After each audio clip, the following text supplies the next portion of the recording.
Fala investidores, sejam muito bem-vindos ao canal Planilheiro Investidor. Eu sou Adriano Costa e no vídeo de hoje nós vamos falar do relatório gerencial do Vinci Office, Fundo de Investimento Imobiliário, relatório de setembro de 2022. Então fique conosco aí para você saber qual foi a performance do Vino 11 nesse mês de setembro, tá? E se você gosta desse tipo de assunto, FIF Agro, EF Infra é o assunto aqui no canal. Então não perca tempo, se inscreve no canal, ative as notificações, tá? E deixa o seu like, é tudo de graça e você ajuda bastante a gente aqui a continuar nosso trabalho aqui no YouTube. E também esse relatório gerencial eu vou deixar para você na descrição do vídeo, tem muitas informações na descrição, veja lá, tá bom? Tem inclusive nosso grupo do Telegram. Vamos lá então, Vino Office, relatório de setembro. Vamos ver aqui, né? Para quem não conhece o fundo, um fundo de lajes corporativas, né? Tem aqui, ele é gerido pela Vinci Real Estate, né? É administrado pela BRL Trust, o código de negociação dele na Bolsa de Valores VINO11, é de lajes corporativas, segunda classificação Ambima. O valor de mercado encerrou aqui em setembro a 49,66, está nessa faixa de preço hoje aí, né, entrando na terceira semana aí de outubro, né? E o valor patrimonial está bem próximo, 53,88, mas o fundo ainda está um pouquinho descontado, tem mais de 16 milhões e 500 mil cotas emitidas e ultrapassou os 125 mil cotistas. Então, se você é um deles, se inscreva aí, porque todos os meses a gente faz a leitura aqui do relatório gerencial acompanhando o que a gestão está fazendo no Vino 11. Aqui tem a taxa de administração que varia, né, de acordo com o valor de mercado do fundo. Então tá pagando aqui provavelmente esse valor, esse percentual aqui de 1,10%, acho que é esse aqui que está pagando. E tem uma taxa de performance de 20% do que excedeu o IPCA mais um spread de 6%. Aqui alguns destaques, né, feitos aqui nesse mês de setembro. Então o fundo distribuindo um dividend yield anualizado de 8,2%. O anúncio foi de 34 centavos em setembro, dentro da expectativa que o fundo tem de distribuição. O valor implícito dos imóveis, um estudo feito pelo fundo aí, inclusive, né, a gente vai ver mais para baixo, R$ 2.754 por metro quadrado. E quantidade de cotistas ultrapassou os 125 mil em setembro. Tá? Então, fundo ultrapassando 125 mil cotistas. Eu não sou cotista do fundo, já fui um tempo atrás. Não sou mais, né? Um fundo que tem imóveis aí bem localizados, né? Tem aí um portfólio bem interessante. Bom, no cenário macroeconômico, ele destaca aqui, depois você pode baixar o relatório, tá? Destaca aqui a questão da inflação nos Estados Unidos, né? Que afeta diretamente aqui no Brasil, né? Com relação à cotação, né? Até a expectativa de investimentos. Então, segue aí a tendência de alta lá na inflação com relação à taxa básica de juros lá dos Estados Unidos. No Brasil, a gente segue o fluxo contrário, né? Tem o terceiro mês consecutivo de deflação. Setembro já anunciou a deflação de setembro, 0,29% de deflação. Então, mais um mês aí que vai impactar, por exemplo, os fundos de CRI, né?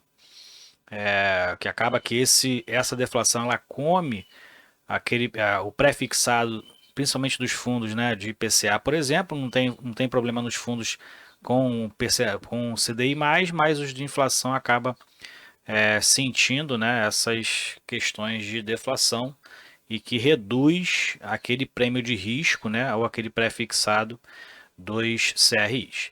No Brasil, então, a tendência ainda é agora da taxa básica de juros ficar agora estabilizada, né, pelo menos até 2023. E a gente tem as eleições, né, que aí pode ter também um efeito ou outro aí em algum papel, né, principalmente nas ações, né, dependendo do discurso dos governadores que estão aí, os candidatos a governadores e os candidatos à presidência nesse segundo turno, né, pode ter variações principalmente nas ações. O fundo imobiliário acaba não tendo um impacto tão grande porque não estão se falando aí sobre taxação dos dividendos e dos proventos, né? Então acaba que não tem um impacto aí dentro significativo dentro dos fundos imobiliários com relação à eleição, pelo menos, né, os discursos dos candidatos não têm aí afetado o preço, né? O que tem afetado realmente é o cenário econômico. Valor por metro quadrado, é isso que ele falou lá em cima, né? O fundo fez aqui né, um estudo com relação ao seu valor. Ele tem um imóvel que é o BM 336, né, que tem um valor implícito bem alto, né, segundo o laudo aqui do imóvel, né, em torno de 40 mil reais por metro quadrado, que eleva a média do portfólio, né? Então ele fez aqui um comparativo do valor patrimonial ao valor de mercado, né? Tirando o BM 336, que é o cinza, ou considerando ele aqui no azul, né? Então esses aqui são os números, valor patrimonial pelo o valor de mercado. Ali o valor por metro quadrado, né? Falando de performance do fundo, de rendimentos, né? Então o fundo em setembro, o resultado foi de 5,6 milhões de reais, né? O que equivale a 34 centavos por cota. E aqui para baixo a gente vai verificar esses números, né? Por cada item aqui da DRE gerencial, né? Resultado dos imóveis 9,2 milhões, que deu 56 centavos por cota, um pouco acima da média aqui do ano 2022, né? Resultado financeiro foi negativo por conta das despesas financeiras, né? Dos CRIs aí que financiaram os imóveis do fundo, principalmente o imóvel, né, adquirido mais recentemente, mas já no ano passado, né? O da Globo. Então, as despesas financeiras consomem 20 centavos do resultado, né? O fundo tem também taxa de administração, consome 5 centavos por cota. E o resultado do fundo, então, foi de 5,6 milhões, 34 centavos por cota, e foi exatamente o que o fundo distribuiu, né? Colocando alguns mil aqui, uns 5 mil reais, né? Para poder fechar os 34 centavos aí por cota. Dentro do acumulado desde o IPO, o fundo distribuiu mais do que o resultado, 1 centavo a mais, mas no ano de 2022 ele segue aí emparelhado, né, com o resultado, a distribuição do fundo. Hoje ele tem 40 centavos de valor não distribuído, né, acumulado aí dos resultados desde o IPO do fundo, né? Então, resultado acumulado não distribuído em torno de 6 milhões e meio de reais.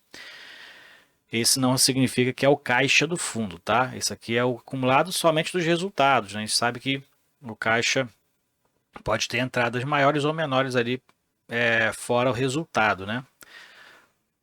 E no histórico de distribuição, o fundo então segue distribuindo 34 centavos desde fevereiro. Então já está aí no 8º mês seguido distribuindo 34 centavos por cota, né? E o resultado acumulado segue também estabilizado agora ali em 40 centavos por cota. Vamos para outro item aqui, que é a estimativa de rendimento. Então segue entre 32 e 36 centavos. O fundo exatamente ali, praticamente na meiuca ali, né, do limite, né, inferior e superior, praticamente ali na média, né, de distribuição, de 34 centavos. Então nada alterou até dezembro. Provavelmente vai continuar distribuindo esses 34 centavos aí até dezembro. Falando de rentabilidade, o fundo teve aqui uma variação negativa da cota em relação ao início do mês, né, de setembro e final do mês. Início começou a R$ 50,12, depois daquela alta em todos os fundos de tijolo, né, praticamente aí no mês de agosto, e praticamente se manteve estabilizado. Teve uma queda de 0,9% na variação do valor da cota de mercado e distribuiu 0,7% de provento, que deu aí uma rentabilidade negativa de apenas 0,2%. Então, praticamente, rentabilidade nula no mês de setembro. Seguindo aqui, a gente falando das negociações no mercado. Então, o fundo tem um volume médio aí, médio para baixo de negociação, mas melhor do que muito fundo aí, né? Do mesmo porte, 1,6 milhões de reais foi o volume de negociação diário no mês de setembro, foi a média, né? E o giro de cotas foi de 4% nesse período. E a gente verifica aqui então que o fundo então ultrapassou os 125 mil cotistas na sua base de investidores e a média diária foi de 1,7 milhões de liquidez no mercado.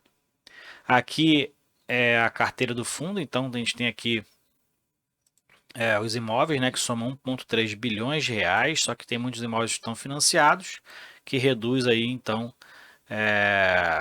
né, o valor patrimonial desses imóveis, né, enquanto o fundo tiver ali obrigações, no caso, né, o patrimônio líquido acaba reduzindo, né? Patrimônio líquido é ativo menos passivo, então o fundo tem 1,3 em imóveis, aplicações financeiras que é o caixa do fundo, né, que eu falei, ele normalmente é mais alto do que aquele acúmulo de resultados, 38 milhões, né, estão aplicados em fundos de liquidez imediata, normalmente, né. As obrigações do fundo somam quase 500 milhões de reais e as obrigações, aqui no caso o resultado a receber de 11,8 milhões, o que dá um patrimônio líquido de quase 900 milhões de reais, R$ 53,90 por cota. Mais para baixo a gente vê as obrigações que o fundo hoje tem, são 492,3 milhões em obrigações, né? Referente à aquisição de imóveis a prazo, e 22 milhões se refere ao curto prazo, tá? Com vencimento nos próximos 12 meses, que são as parcelas não pagas pelo fundo. Então a gente verifica que o mais relevante é o mais atual, né? O imóvel adquirido pela Globo, 357 milhões, o que representa 73% dos seus passivos, tá? E o fundo em setembro quitou a parcela remanescente referente à finalização aí do retrofit da Doc Lobo, um valor de 4 milhões e meio de reais, quitando essa obrigação aí de curto prazo. Então o fundo ainda tem 22 milhões de reais para pagamento nos próximos meses desses financiamentos dos imóveis. Então vamos seguindo então aqui. Seguindo então para aqui os indicadores operacionais, o fundo ainda continua com um aluguel médio abaixo, né, do valor de mercado, R$ 96,60 é o do Vino, mercado R$ 102,40, segue aumentando, né, de acordo com os reajustes, principalmente aí contratuais, acaba se aproximando do valor de mercado que segue reduzindo, então o fundo está com, em relação ao seu aluguel médio, está num sentido atualmente contrário ao valor, a média de mercado. Mais para baixo a gente verifica a taxa de ocupação média, né, do mercado está em torno de 75%, do fundo está em quase 100%, né, 98,9% de taxa de ocupação média, então o fundo está muito bem também nesse quesito.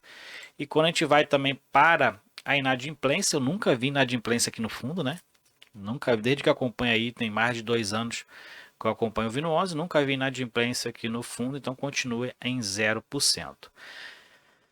Falando de portfólio, a gente verifica aqui os 3 principais contratos, né? Estão em cinza, a Globo, a própria Vinci Partners, né, e a Vitacom. E são contratos ali atípicos, né? São os contratos atípicos do fundo, são esses 3 maiores, os outros são todos contratos típicos. A gente vê que a relação típico e atípico, né? 67% deles são contratos atípicos. E do segmento de atuação, né, a Globo é a principal, ali, 42% comunicação e mídia.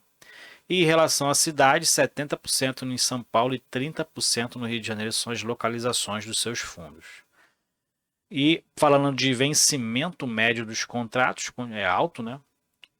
O contrato atípico acaba fazendo com que os vencimentos médios sejam altos. E hoje está em 8 anos e meio o vencimento médio dos contratos, 75% dos contratos vencendo a partir de 2026. Então, para quem quer investir aí no médio e longo prazo, a princípio o fundo tem uma proteção interessante aí com relação aos seus contratos, né, pelo menos financeiramente. E as revisionais acontecem aqui, mas a maioria acontece só em 2027, as revisionais dos contratos. Dos reajustes, acaba sendo o fundo tendo a maioria ali em dezembro, então o fundo vai ter aí um plus na receita, né?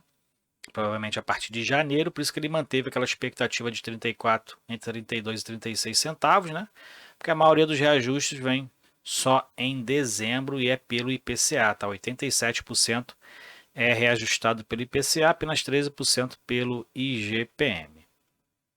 Aqui a localização estão dos imóveis, né? São 2 no Rio de Janeiro, ambos na Zona Sul. Leblon e lá no Humaitá, se eu não me engano, né? Leblon e no Humaitá, é isso mesmo. E os outros estão em São Paulo, né? Então tem ali na Rua Oscar Freire, né? Na Cerro Corá. Então tem ali nos bairros ali, né? Alto padrão ali de São Paulo. Isso aqui então esse aqui é o portfólio do fundo, né? Então esse aqui, o último é o imóvel recentemente adquirido, não é muito recente, né? O fundo já tem acho que desde dezembro de 2021, mas é o mais recente, né? e é o que está com maior passivo ainda do fundo, né, a pagar no longo prazo, ok? Então é isso aí, relatório gerencial do Vino11, fundo de lajes corporativas, segue ali estabilizado, né, sem nenhuma alteração, um fundo interessante aí para poder diversificar também na área no segmento de tijolo, né, lajes corporativas, tem uma proteção muito grande aí com relação aos seus contratos atípicos, que são apenas 3, mas tem uma proteção legal. Com relação ao recebimento dos contratos, um fundo interessante para poder investir no médio e no longo prazo, ok? Então é isso aí, se você gostou do vídeo, deixe o seu like, se inscreva no canal e compartilhe com a gente se você é cotista do Vino11, qual o percentual da sua carteira hoje, e não se esqueça de se inscrever no nosso grupo do Telegram, tá na descrição do vídeo, também visite a nossa área de membros e verifique lá os benefícios para você, ok? Fiquem com Deus, até o próximo vídeo, tchau, tchau.